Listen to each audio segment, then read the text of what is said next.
We are at Hybit Live at Cafe du Nord in the Castro, hosting our first ever version of Brett's podcast live in front of an audience in San Francisco.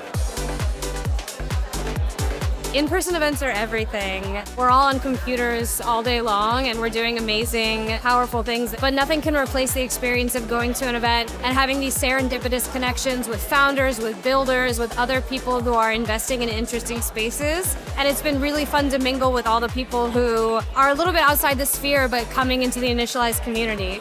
Matt, Dax, this has been honestly fascinating. I think I could probably ask you questions every couple weeks so I can keep up myself with what the hell is happening in the world. So thanks a lot for joining me. I really appreciate it.